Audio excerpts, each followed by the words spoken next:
The following program may contain strong language and mature content. Viewer discretion is advised.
Good morning, good afternoon, or good night, because you could be watching this at any time of the day. It is your fave duo, Ryan D from Healthy Him and Dwayne from the Networks program, y'all. I know I've been missing in action, but I'm back. It was I know you missed me, and I'm here. Yeah.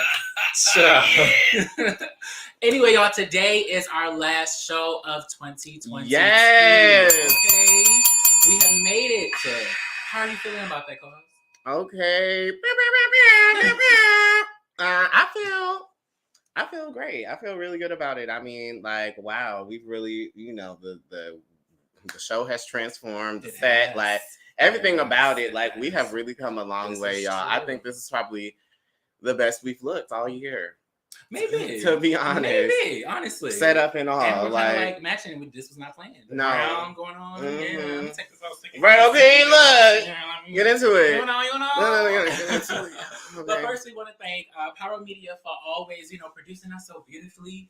APLE Health for giving us the jobs we have, and CDC for bringing the Muncie Hunty. Okay, because without them, we wouldn't have a show. We wouldn't have a program. Well, I wouldn't have a program at least. Okay, hello. So, and that's not even that. But y'all, we will return January 10th. Okay, January 10th, we will be back in full motion. Hopefully, we have a new set because I'm pushing my supervisor to, give us a background. Oh, we need a background. We need some like neon. Okay. Yeah, I'm trying to do all the things. So we're gonna work on it. They got the. I'm gonna give one for the last show. Come on. Period. Now let's do a little cheers, y'all. We can't drink alcohol, so it's water, but we're gonna be cute about it. Okay, so cheers to a whole year of healthy hair. Yeah, cheers to a whole year of healthy hair. Okay, look, sip water. Hydrate. Now, let's get into what we do here. Come on. All right, so out here. Yes. Sexual health. All right. We do HIV testing, InSTI, and blood draw as well. We offer STD and STI testing and treatment. Okay, we also offer we do not offer linkage, but we can get you linked if you do test positive. Okay, we have our groups, we have our community events and things and such like that. Okay, PrEP and PEP services. Yes. Whatever you need, we will do for you. Okay. So and that is basically what we do out here. We have 4 locations. We have our Baldwin Hills location, the baddest location on the block. Okay.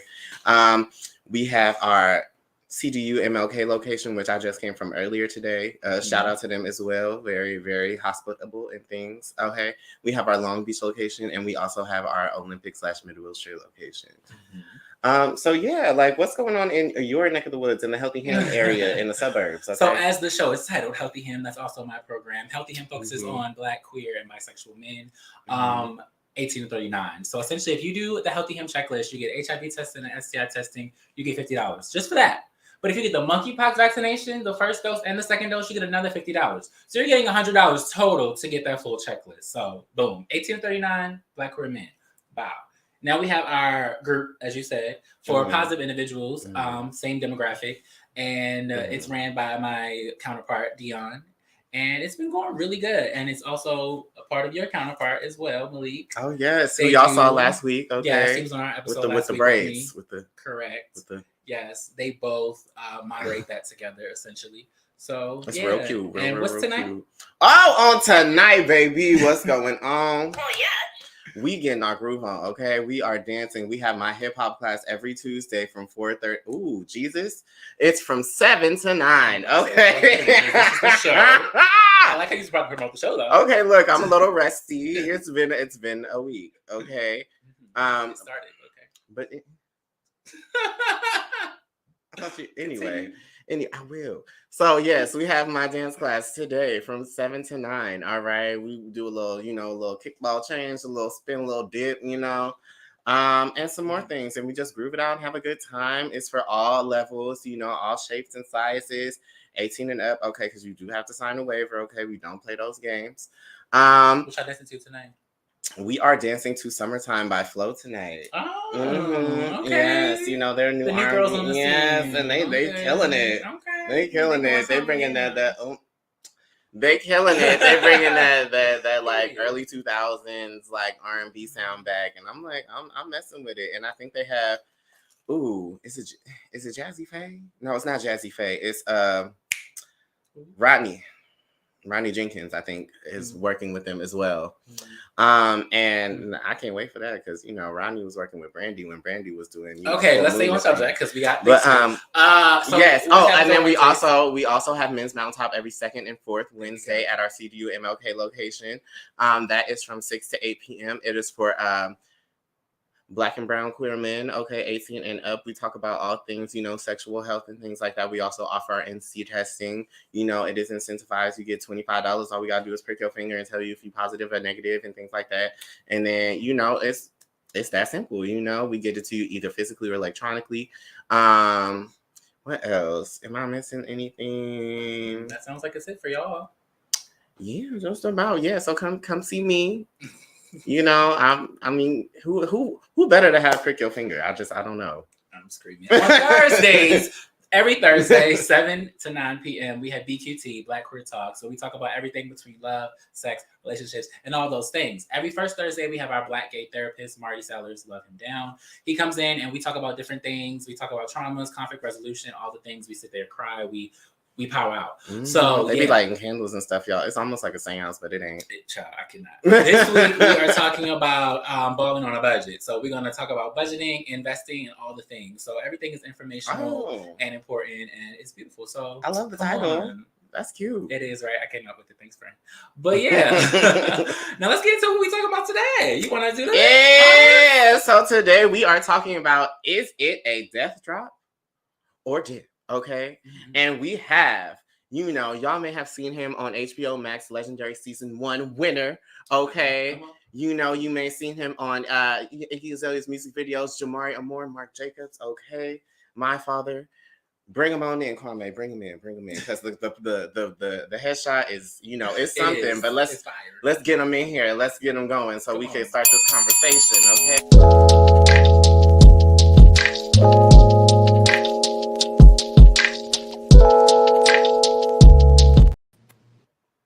Hey. I was trying to make sure that was not okay. It was y'all both like. But anyway, what's up, Pops? What's going on? Mr. How many $1,000 house? What is it? You said what? What was it? I was like the first $50,000 house of $100,000. Oh, excuse me, $100,000 winning house of the first season of HBO Max, and just an amazing creator, dancer, choreographer, movement coach. He be singing a little bit too, y'all. He went on tour for background vocals, he does it all. Don't forget acting. Hello. Okay. Mm-hmm. Okay. I saw Black Lady Sketch Show. Hello. You better. Look, my dad got credits. Come on. Credits. Come on. So, how are you feeling today? Yes. I'm feeling good at work. Well, partially at work, but I'm here chilling. I'm feeling good. Okay. All right. So we just gonna hop into it. We're not gonna keep making you blush because he actually be a little like he's very humble and a little shy, y'all. And so what's your sign, Jamari? Taurus. Really? When's your birthday? May 2nd. Okay. 23 days before me. Got it. Cool. Mm-hmm. Okay. Well, let's get into it. Yeah, we're just gonna jump right on in. Yeah. So, Dad, for the people who don't know, what is Ballroom and where did it originate? Ballroom is a chosen family. For some, for others people, it's a like a gay sorority. It originated in New York City many years ago. Like I said, to easily explain like what ballroom is, it's like the gay Olympics. There's a meetup place where everybody competes for different categories. Um, Categories like face, runway, sex siren, Vogue, all the stuff people come to the balls for. But it's really just like chosen family where you know, get to have a sense of family when most of the time, especially in our world, being black and gay, we get put out of our families for being gay. So it's just a safe space where you can go and be creative and also just authentically be yourself. So how long have you been in the ballroom scene? Mind your business. No, I've been in ballroom for over 10 years. So I want to say like almost 13 years now. Oh, 13 years. Wow, that's a long time. It's a long time. When did when did you start in the scene? Like what brought you to it? I was dating someone at the time that I had went to his house and we were chilling. And this was like when DL was popular. So I didn't know anything about ballroom. I wasn't DL at the time and I didn't know he was, but we were hanging out and like out of the blue, like a Vogue beat came on and everybody in the house just started voguing around and I was just like, what the hell is going on? And I was very curious to like, as a professional dancer at the time, like I was just curious to like what the heck was going on. So I was just like, what are y'all doing? It was like, oh, this is voguing. And I was like, I've never heard of this in my life. And he was like, he just started voguing and like I started to like once I accepted what was happening, like all of the people in the house, like it was just crazy how like they went from like trade to fish all in like 10 seconds of like hearing Biddy Kaha. Everybody became like sister and queen and girl and Miss Thing. It was really like funny to me because I was just like, wait, what the hell just happened? Everybody was just dudes. Now all of a sudden everybody's girls. I'm confused. People was running around the house with wigs on. So that was my first introduction to ballroom, well, voguing. And then I was just intrigued by it. I thought it was pretty cool to just see people like do dips and stuff. I never seen it before. So I was curious to what it was. So he took me to my first ball and I went to my first ball and I was like really intrigued. My first ball I ever went to, I was background dancing for Sean Milan. So I was dancing for him at the first ball I went to, which was the Toxic Ball. It was the first time I've ever seen like Vogue, first time I've seen like anything ballroom. And to me, I thought it was amazing because it was a place where I could see so many people like myself, like be authentically themselves with the masculine side and the feminine side. That was where I learned what realness with a twist was, where, you know, it was a fun thing for me. It was like going to like somebody's Met Gala for me because it was like so many people there, like dressed so nice, they look good. I was like, oh, this is dope. I love that. I love how you mentioned the masculine and feminine, like back and forth. Like I feel like you articulate that very well. That's one thing I do admire about you. What I do want to say or ask essentially, when you started, like what category did you feel like fit you most, and how has that changed and evolved over the 13 years? Yeah, that's get into that because a lot of people. Literally, Realness with a Twist was the first category I was introduced to because the person I was dating at the time walked Realness with a Twist. So I was really intrigued by his masculine and his feminine side. So he taught me more about what Realness with a Twist was. So that ended up being the first category I walked was Realness with a Twist. That's what I'm legendary for Realness with a Twist. So it was just cool to be able, because I clown danced at the time. So it was cool to have my masculine and feminine side explored because when I clown danced, like I was more feminine than I was, but when I was in ballroom, I was more masculine. So it was kind of the day and night switch of being able to be, you know, authentically myself throughout. So, because a lot of times, like, yes, when I danced, it was fun. When I was clown dancing, I did a lot of feminine shit. So it was really cool. But at that time I was a lot more masculine, so I just enjoyed being able to go to a ball and people be like, "Oh, the tray." I'm like, "Yeah, that's me." But as I grew older, I started to realize that masculinity wasn't just a look; it was more so a personality and how I carry myself. And as I grew older, like a lot of twisters didn't like me because I would do feminine shit, but I would still have my masculinity. So people never like really clocked me forward or said anything bad. Like I had long hair and my hair was like red, and they'd be like, "That's not real," and I'd be like, I, "Y'all can't take away my masculinity because I have red hair." So I kind of like started to like slowly change the game of what realist with a twist looked like. Me and a couple of other twisters like got away with wearing skinny jeans and stuff. Like when I first started walking realist with a twist, we was in double XL tees, baggy jeans, and Timberlands. And then as I Come on, progressed, Brooklyn. and fashion progressed for me, I just started to like adapt into the skinny jeans. I went through my whole like skater phase, so I was into the like fitted jeans with the bike chains and like hoodies with leather coats. I was a little skater. I don't know how that happened. And as I evolved, so did the category. So it was kind of cool to see, like, you know, the change that some of the other twisters like got to evolve as we grew older. So, just really briefly there, because you was talking about realness with the twist and all of this stuff and twisters. And we like to, you know, people come to our show for all types of things. They, you know, we like to believe that there are some baby gays that watch us out there as well who are trying to like figure it out. So for those of us who have never seen this, don't even, you know, probably not even gay yet. You know, what is realness with a twist? Realness with a twist is being able to, like I say, be a chameleon. You get to adapt. So realness is where you perceive as straight heterosexual, like you come into the ball like this, and then 20 minutes later you like, "Girl, what's the tea?" That's the twist. So realness with a twist is where you are able to adapt into certain circumstances where like you can go out and nobody would ever be able to clock whether you are gay or straight. They'll just look at you like, "I think he's straight," whatever, and leave it alone. And the twist part was where you would come back in vogue. So a lot of realness with a twist is back, especially back in the day, it was about getting your tens for realness, which means you go to the ball, you present yourself as masculine, and if they see that you look masculine, you get your tens. If you look a little feminine, they give you a chop, and then you get to come back in vogue. So a lot of the twisters back in the day, like we would go to the clubs and stuff like, and we would have to be like macho because you know if they see you in the club and you like voguing around, they'd be like, "Oh, girl, she ain't real."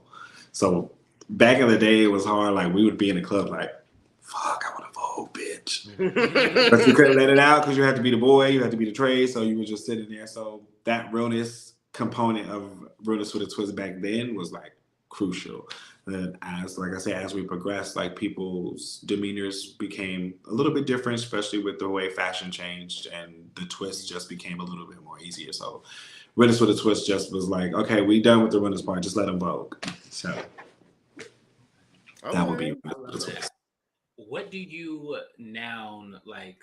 What category do you now do? I know you are the father of Marc Jacobs, but do you I still want realness with a twist. The irresistible house of Marc Period. Jacobs. Come on, you better. I still walk realness with a twist, but because I'm a legend now, I usually walk legendary performance. But I am also crossing over a little bit. I crossed over to European runway. I think European runway is really fun. For those who don't know what European runway is, it's pretty much just runway, just a little more ballroom. By saying ballroom, I mean like being a little more antique-y. There's a lot more like coutureness to ballroom's runway than it is regular runway. Like regular runway, you just put on a garment and you walk. This runway, you have to have attitude, sass. It's about shade. It's a lot more fun, so to speak, and you get to dress like out of this world. So I crossed over to runway because I'm like, I did the Vogue thing. I'm legend for that now. Now I want to conquer something else. I don't just want to be an old lady stuck in my ways. So I want to conquer something else. And once I conquer runway, I'm going to cross over to sex siren again. So Oh, come on. Okay. I used to walk Sex Siren when I first started walking. I walked it a few times, but I didn't like the attention of Sex Siren. It's too much attention. It is Naked a lot of boys. attention. Naked boys cause a lot of See, attention. that's what's so crazy because another thing I do admire about you is the fact that you are so like I feel like sex positive, but also body positive. Like you show a lot of body positivity, and I'm like, so I'm kind of like, you don't like sex siren for real? It's not that I don't like it. It's just I don't like attention. I'm a really shy person.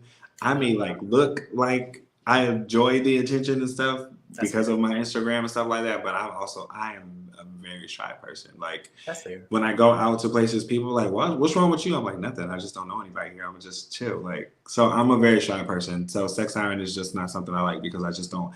As I grew older, I just don't like attention. So it's fun to do it. I enjoy it because I love, like you say, I'm very sex positive. I'm very open with my sexuality and just being a sexual person. So I enjoy sex siren, but like the attention after, like, you know, everybody trying to get slide in your DMs and all kinds of extra shit. I don't with all that. No, well, thank you. Speaking of the title, as it just popped up, is it a death drop or a dip? Let's get into it. Please educate the people. Because it is not a death drop. Nobody dies when they dip. Please. It look like some people die when they dip there. Like, no shame. Broken legs. They be slamming their backs like it's no tomorrow. Well, I have no control over these hardcore movies. But no, it is not a death drop. I don't know where death drop came from. I think that came from drag queens imitating what they saw and thought it was a death drop because that's just what they decided to call it, which they've learned later on that it's not okay. Todrick is a good friend of mine. So he called me like, why is everybody cussing me out? I said, because you said death drop, bitch. Just change the words on the song. Don't say death drop ever again. But yeah, death drop is not a thing. I don't know where people got that from or how that even started. I'm pretty sure it was drag queens because drag queens are the ones who stole it and they start saying it, especially on Drag Race. Like, it's not a death drop. It's a dip. That is true. Nobody dies. A lot of people get hurt, but nobody dies from doing a dip. Okay, a lot of bruised knees and things. I feel like the heteros definitely like took it and ran with it. And once they heard it. Oh, absolutely. Because they you know, they're like that shot for me. Like what? Right. It's because they love the drama, you know. Like that. But I'm not here to knock the heterosexual lifestyle or anything like that. I feel sexuality is a spectrum, really. So I don't even really truly believe that anyone is just strictly like to the T, like cisgender only, female or male. But anyway, I just said that to say that, like, you know, they just, you know, they need some spice in their life, and they were like, yeah, death drop, I like that, because what dip? That's boring.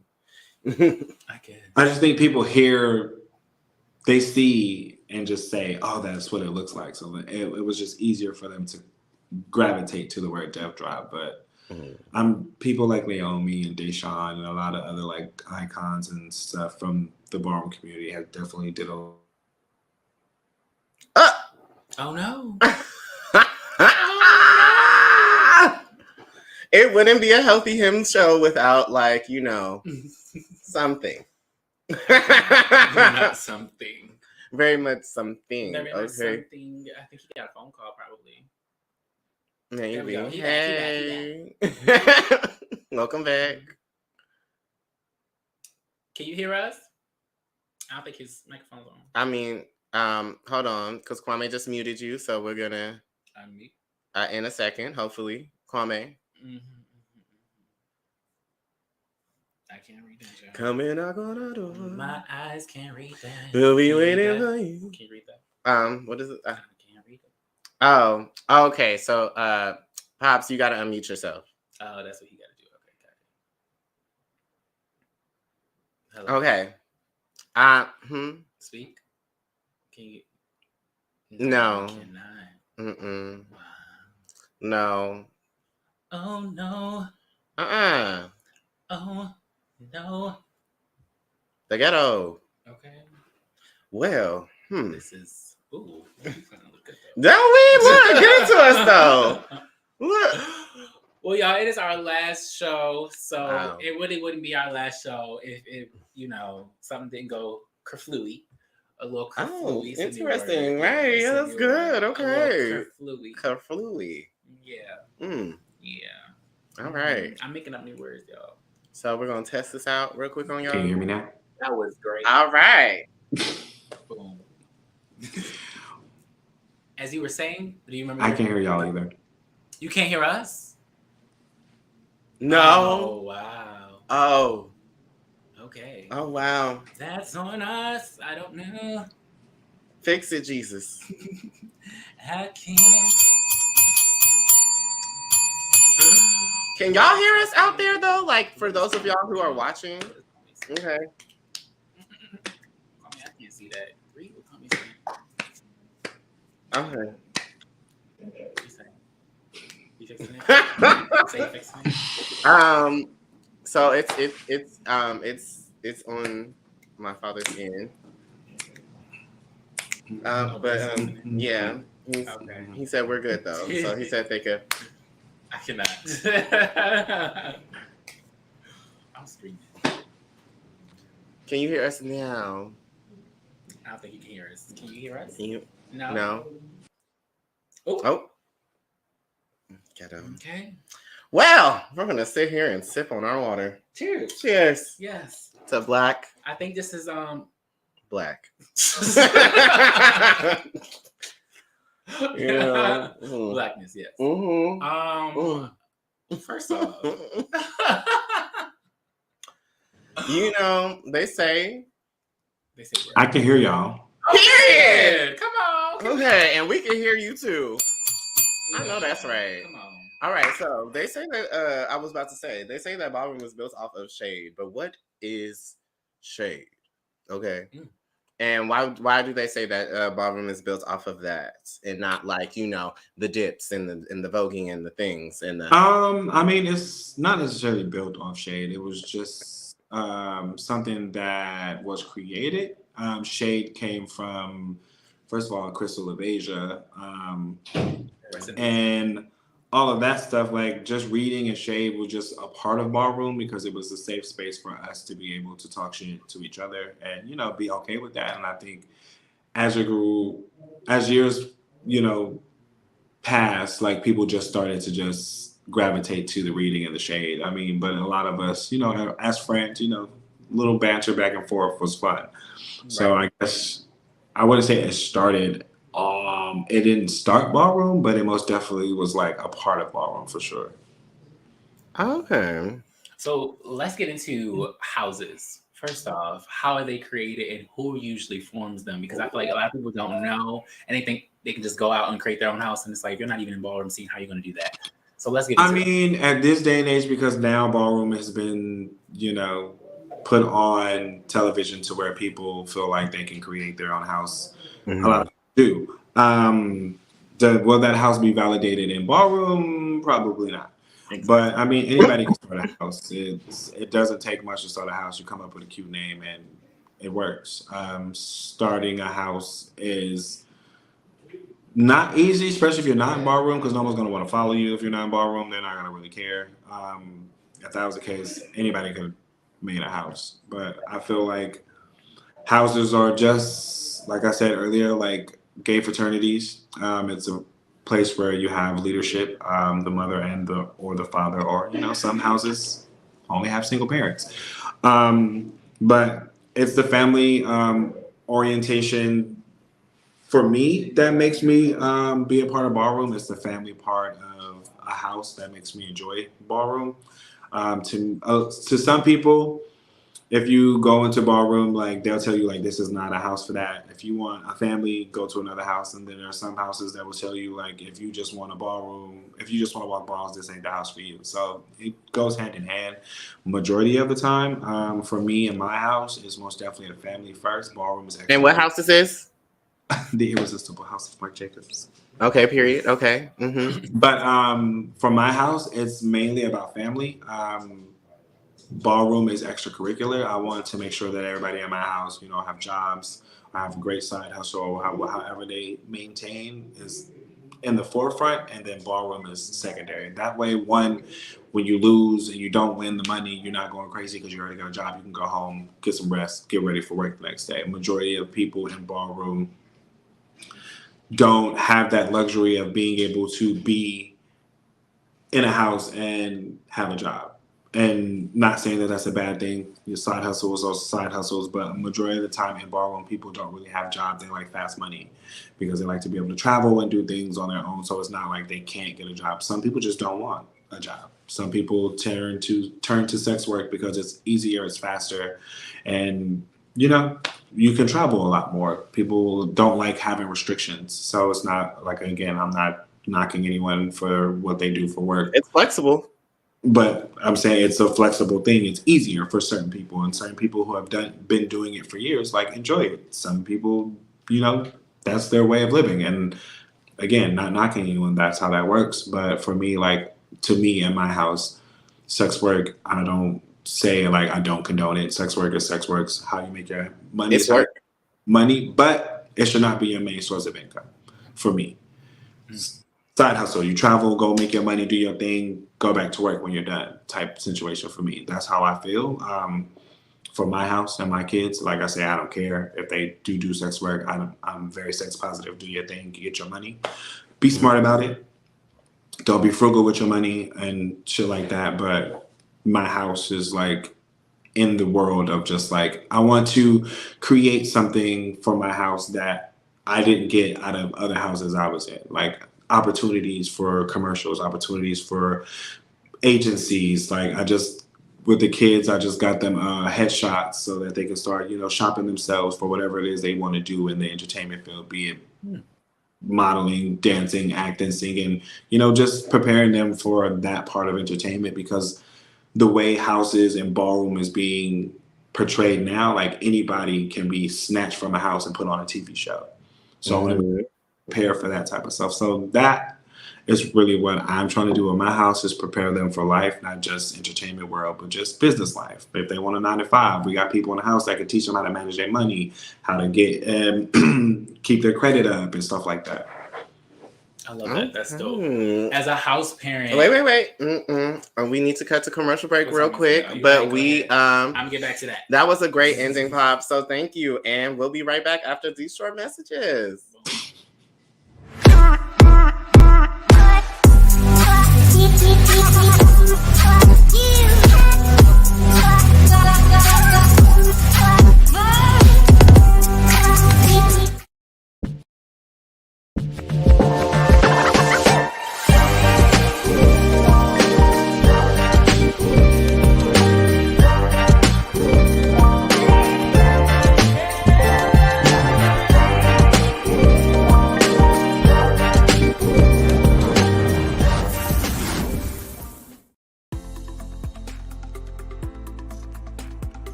Are you in need of a quick and easy way to know your HIV status?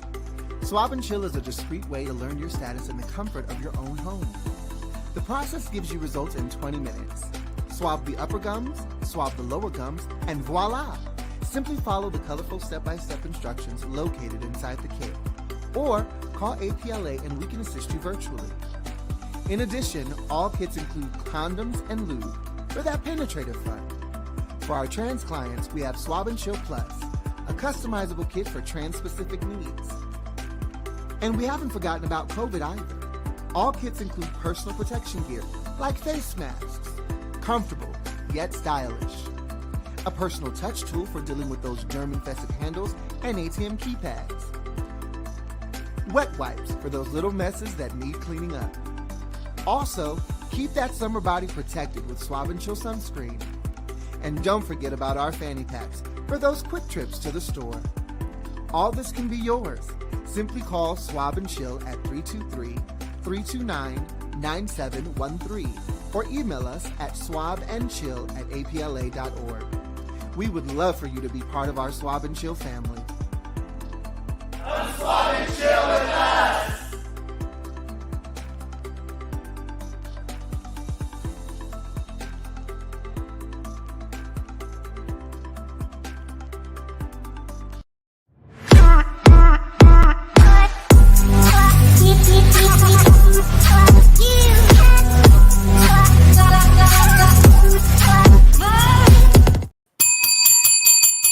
Okay, we are back, and Jamari is not yet. But y'all, today we are talking about, is it a Jeez. death drop or is it a zip? Because we talking about ballroom culture and people always mix and construe things in ballroom. Okay? They do. And that's period. They often do. We are waiting for the guests to come back, so we're going to wait for him to come back essentially. But you know, while we wait, type in the comments, y'all. Like, let's get it active. Like, do y'all think it's a death drop or a dip? Were you tuned in before? Do you know? Are you a part of all? Not even do y'all think, because he just told you it wasn't. But what did y'all call it before? Like, did y'all know prior to this episode that it was a dip? Because if you just got educated, give me a clap, clap, clap, clap, clap. Because hello, you just got educated. We love that. Okay. Education is elevation. All right. Can you hear us? Hello? Yeah. Oh, all right. We love that. Okay. Now we are back, y'all. We are back with Amari Jacobs. Okay, period. Yes. And today we are talking about, again, is it a death drop or a dip? We're talking about ballroom culture and everything in it. Okay. I had a question. Yes, you did. Before we went to commercial, I was about to let you take it, but I was like, wait, I got a question. You got. So, as a house parent, I feel like, of course, you have all of the lead way essentially. What do you feel like qualifies a person to be a house parent? That's a good question. I feel like for me, table co-host. Okay, let's see. I think to be a leader of a house, you should be able to be a person that people not only look up to but want to be like. I feel like aspire to be. I wouldn't call somebody my father if I didn't see something not only in myself, but see the nurturing, the caring, the loyalty, like all of those like criteria you want out of your own parents, especially if this is not your real parent. You want to be able to cling to them as if they are.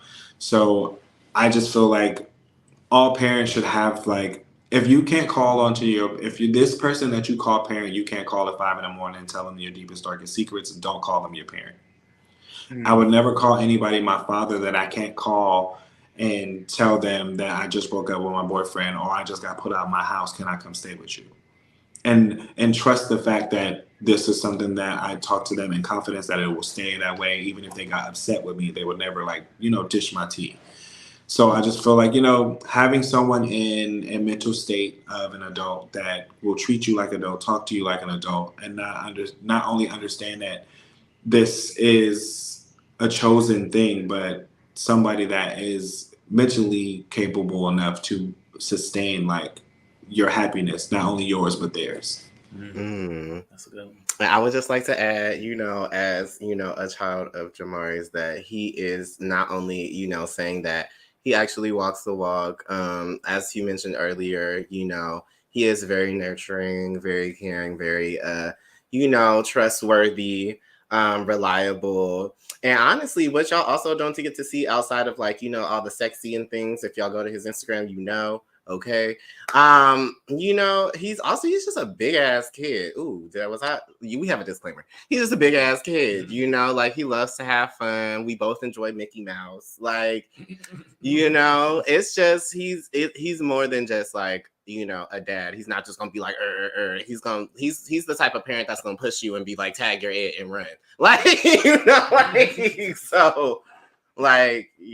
He's everything that he said. I think you should definitely take that into consideration because he is a walking, living, breathing example.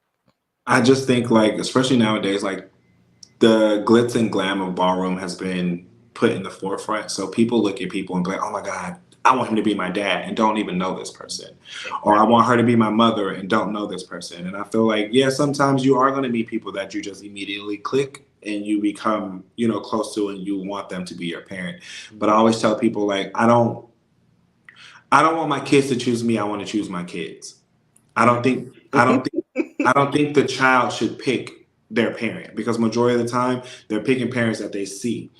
And by see, I mean they're just in the forefront. These are people that they know. They're not going to pick Joe Blow from the background, even though Joe Blow's the one with the money, the one that's going to send you here, that's going to take care of you, that's going to do this. But this person is in the forefront. So immediately they're just like, oh, I want her to be my mother. I'm just like her. But you don't know this person. So I always tell, come on.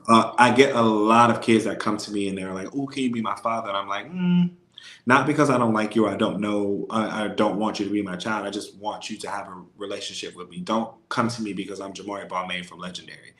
Come to me because you want to get to know who I am. A majority of my kids know my first name. Jamari is not my first name. It sure ain't. It's French. So when people come to me, like, those are the type of questions I want to hear from people. Like, what's your real name? How old are you? Well, hold on now. Mind your business. Okay. First name King, middle name Jamari. That's all you need to know. But yeah, like, those are the questions that I feel like people should be wondering. Like, not, can I come to the club with y'all? Like, yeah, that's fun, but at the same time, like, you want to be around people that you feel are stable enough to catch you when you fall. Yeah, which I thought was so funny about you, Jamari, when you first like asked me to be your kid. Because like before I was his kid, like he was like a big brother to me. Because like I was taking his sales class and things. If y'all know, y'all know. But anyway, he asked me to be his kid, and I was just looking at him sideways for a while. I was like, what does that even mean? Like, what does that entail? What I gotta do? Like, do I gotta pay dues? Like, what is this? Like, but nah, that is a good question. Do you have to pay dues? Let's let the people know. Join the house. He was my kid before he was in the house. He wasn't even walking balls. Ballroom wasn't even a part of his repertoire. I just saw a lot of me in him, and I just was like, you know what? You got a good daddy. You want one? You gonna be my son. I like to nurture. As a child, I got a lot of nurturing. Like, I didn't come from a torn home. Yes, my father was murdered at a young age for me. My mom was taken from me 4 years ago now.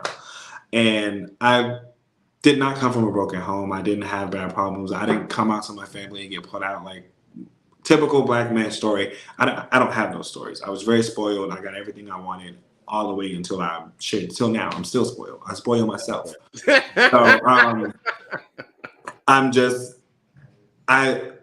all of that love that I received that I no longer was able to have, I wanted to give to other people. I wanted people to feel the way I felt when I was younger.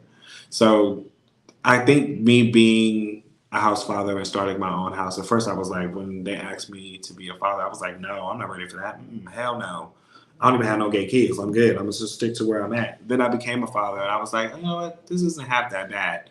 And also, I got to be a role model. I got to help people, getting people into care, getting people into, the entertainment industry, just making sure everyone is okay with something that I enjoyed out of life. So becoming a parent was kind of like one of the best things that ever happened to me. That's beautiful. I love that. Let's get into the categories for people who don't. Okay, let's get into the categories. What are the categories? What do they entail? There's so many. Okay. I'm gonna give you the main ones that are at a ball. You have face, which is pretty much about the structure of your face, your nose, your cheekbones, your jawline. It's just about the structure of your face, your teeth, all of that. But you need clear skin, correct? Let the people know. Yes, if you walk face, you most definitely need to have clear skin. You most definitely need to have bone structure. You need to have great teeth. This day and age, you can buy great teeth, you can buy great skin, and you can buy great bone structure. You can buy great skin because I want to know why you can. Where can I buy it? You just good dermatologist or two that'll get you together. Yeah. Hit my brother up. He's an esthetician. Boy in the picture, he does a really good job. He just got his license and everything. He went to school, but he was doing it before school. But he's good for the face. He can take the skin and you do the skin all over your body. So. Okay, and we love a good microdermabrasion, to get that new layer of skin, get them blemishes and all that set in scars. Come on, to do that. Hello. Okay, look, because I'm big on skin. Then you have realness. Realness is, the ability to be unclockable, to adapt.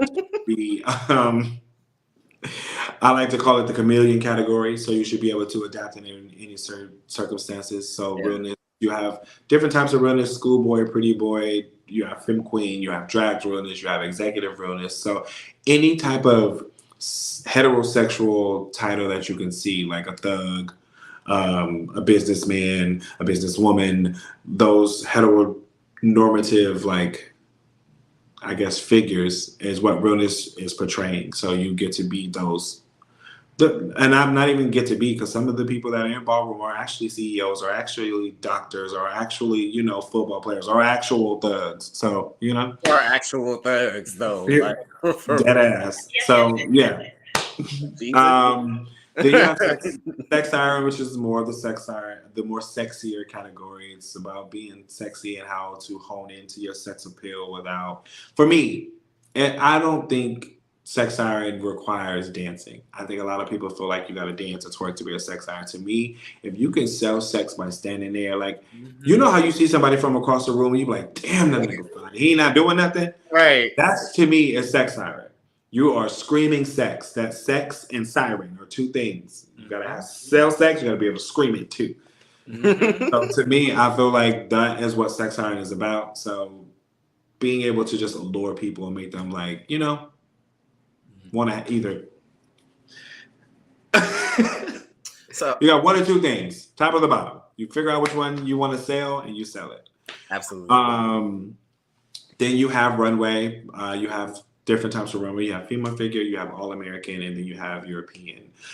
Those categories are also broken down into tall boys, small boys, big boys. So everybody it's all inclusive. All categories are all inclusive. But all American is the more masculine side of runway. So you think Tyson Pepper, those type of models that walk the fashion runways. Then you have European runway, which is more like the Naomi Campbells. And to me, European and women's runway coexist. So when I say European, I'm usually mean both, but sometimes you got to break it down because people feel like you like not counting them in. So it becomes complicated. Then you have performance, which is all the Vogue categories. You have British with a Twist, which is what I explained earlier. Then you have Vogue Femme, Soft and Cut and Dramatics. Soft and Cut is the more softer, feminine version of Vogue, and then Dramatics is the more dramatic side of Vogue. Female figures, which is anything that presents as female. So you have drags, you have cisgender women, you have femme queen, all of those different entities inside of performance. The femme queen is a trans woman, y'all. Oh, yes, femme queen, trans woman. Ballroom lingo, femme queen. Femme queen! Femme queen! Then you have, what I say, sex siren, runway, face, performance. You have best dress. You have a bunch of fashion categories. You have best dress. You have labels. You have foot and eye. Foot and eye is when you are talking about shades and shoes. So most high end. You compete for the most high end. It's usually like a dress shoe, or if they have male figure and female figure. So it's the most sickening iframes, and it's shoe. It's called foot and eye. They usually do foot, eye, and bag as well. So foot, eye, and bag. You get it. Glasses. Shoes. Oh, bag. Okay. Those are your fashion categories. Also in the fashion category, you have urban streetwear. So for the more people that don't really wear the high-end stuff, they're more into the off-whites and the stuff like that. The bathing apes and things. Bathing apes, the Essential, like all of those different brands that are still popular in hip-hop culture, but not so high-end. You have sneaker versus sneakers. Same thing as like foot and eye, but it's more about the sneaker. So it's usually like a Gucci sneaker or a Prada sneaker or a Louis sneaker.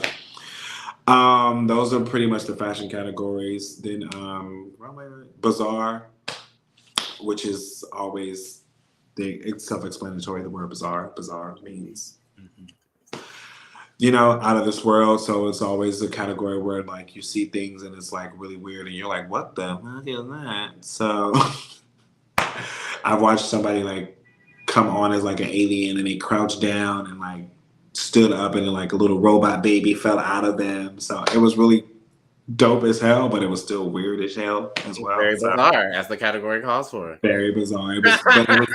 It was so dope because the little baby robot kind of like came to life and it was so funny, and it stood up and it started to walk. I was like, that is freaky, but it's also freaking cool. So that's bizarre. You have sorry to cut you off. No, you're good. Push it a little bit. But there are a lot of categories, but I also feel like a lot of people can sometimes get them a little confused with the elements. So Do you want to go through the elements real quick as well? The elements of what though? A Vogue. Oh, so yeah, I was just gonna say with Give us a demo. Give us a demo. No. At least hints. Click the link. Click the So with the elements of Vogue, you have hand performance, you have catwalk, duck walk, floor performance, and then spin and dips. Those are all entities of performance which make Vogue. You can't have one without the other. You just have two elements. You don't have Vogue. You have to have all five in order to be a very good Voguer. Majority of the time, people get stuck and they don't really know what to do, so they just rely on tricks. But literally, hands, catwalk, duck walk, floor performance, spin, dip. Literally do that in those order. You good. But I feel like, people don't go to what I hate the most. Let me not hate that's a strong word. What I dislike the most is that people from our community are teaching Vogue classes, but not teaching people how to Vogue. They're teaching them combos, which is why at my Vogue class, I don't teach combos because I don't want you to Vogue like me. I need you to have your own Vogue. And plus, a lot of us get upset when people come to a Vogue class, learn a combo, then go to an audition and do that combo, and then they're not Voguers and they get booked for a Vogue job. And you're like, well, she can't Vogue. It's your fault. You done taught this bitch a combo. Now she thinks she can Vogue. So I don't teach combos in my Vogue class. I teach them the elements, and then I let people run with it. That way they learn how to Vogue versus watching me, because most dancers can easily mimic something they see. So if I teach you this, then you be like, oh, bitch, I can Vogue because I know how to do this. No, you don't. You know how to do that because I taught you that. You don't know how to Vogue because what are the elements in those Vogues? Tell me what it was that you did. You wouldn't be able to tell me. That's like me going to a ballet class and somebody teaching me something, and then the ballet teacher telling me to do it, but she says the words, I don't know nothing about ballet. She say, Potter Blu-ray, I'm gonna look at her like she's crazy. Like, what's that? Show me. Oh, you told me I can do it. Same thing with performance. I mean, with Vogue, like, I tell you do figure eight to a spin dip, and you're like, what's that? Then you bitch, you don't Vogue. So, it's, you gotta know the lingo just like it would be any other class.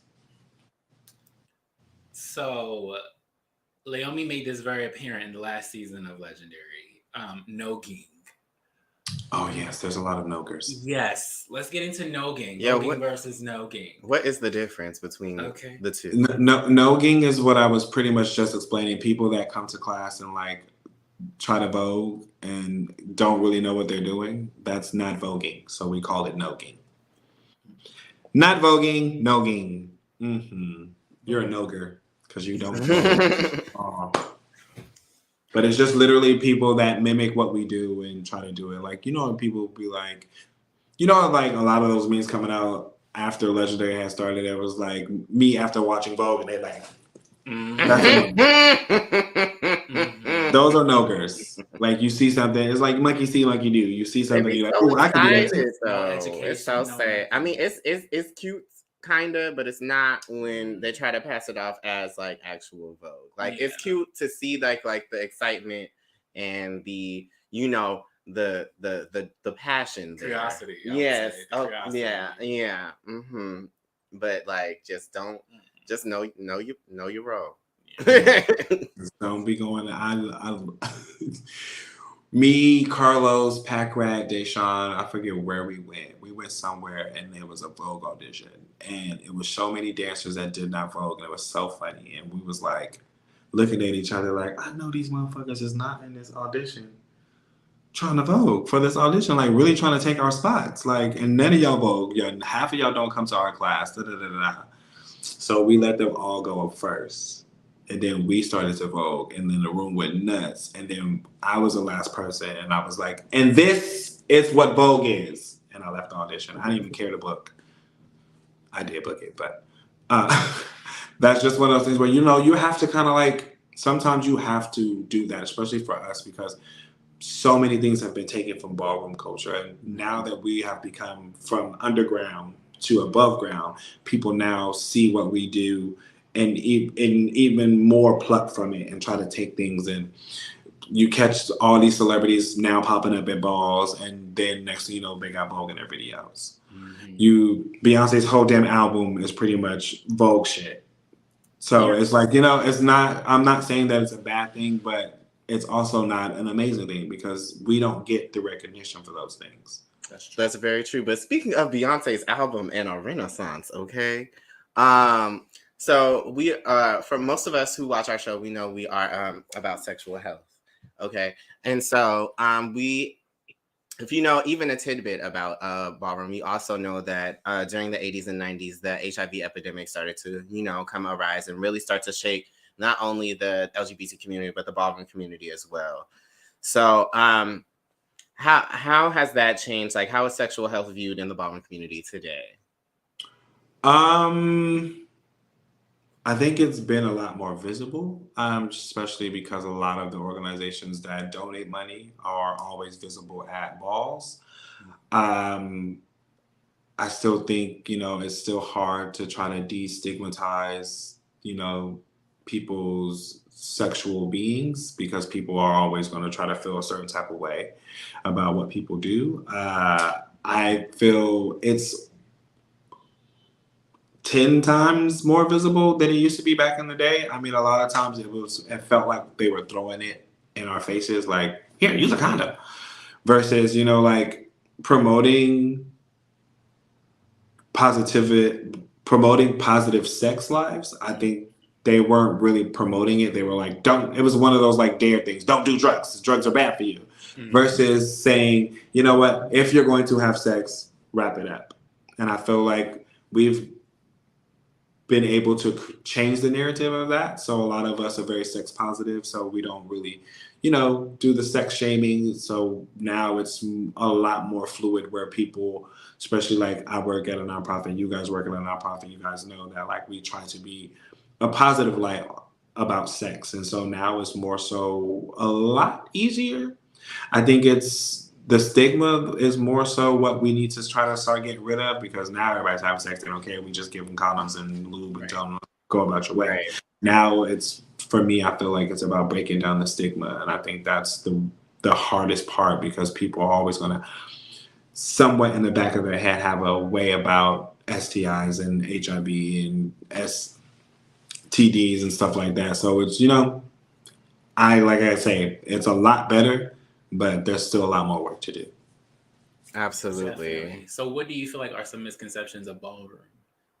In a minute or less. Okay. You said what? In a minute or less, Dad, because we got stuff. We gonna got you in a minute or less. We cutting it close. So the producers is like, hey. What's the question again? I think a lot of misconceptions is everybody does sex work. I think they feel like everyone does drugs. I feel like they feel like everybody is like party goers and they just having a willy-nilly time and not really, very careless. Those are a lot of misconceptions, and I don't think that is true at all because there's a lot of people that I know that are, very, about work and positivity and just being in a safe space to where, all of that stuff doesn't really exist. But I think those are some of the most like common misconceptions about Ballroom is just everyone's doing drugs and partying and sex work. Okay. In our last 2 minutes, our last show, we always end our show with an advice portion from our guests. So what advice would you give someone who's interested in Ballroom and doesn't know where to look, how to find it, how to join, do the things? Or find legitimate education, okay? My advice is, 1, take your time. Don't just jump into something because you think it's cool. 2, find people that you can trust their information because a lot of times you're going to get into a circumstance where people are going to give you everything that glitters isn't gold. They're going to sell you a dream and then you get to a house and you're like, I hate it here. So take your time, find people that are trustworthy that you can, cling to, find a lot of resources where there's a lot of teachers in ballroom culture that teach Vogue, teach runway, teach just ballroom in general. And go to those classes, learn as much as you can before you jump into the water. It's like going swimming. A lot of us like to test the water before we jump in, but some of us just like to jump in no matter what. So I feel like, test the waters first, get to know people first, see if this is something that you really want to do, because you can get intrigued by Ballroom and then still get into it and be like, oh, bitch, this is not for me. I gotta go. So take your time, test the waters. All right. Well, thank you, Father. Yes. Thank you, Jamari, for being on the show today. Our last show, so it was real special. It was last show of the year. Yes. We will be back. When will we be back? We'll be back on January 10th. This is your duo signing out for the last time of Yes. 2022. Happy New Year, y'all. It's your fave duo saying bye.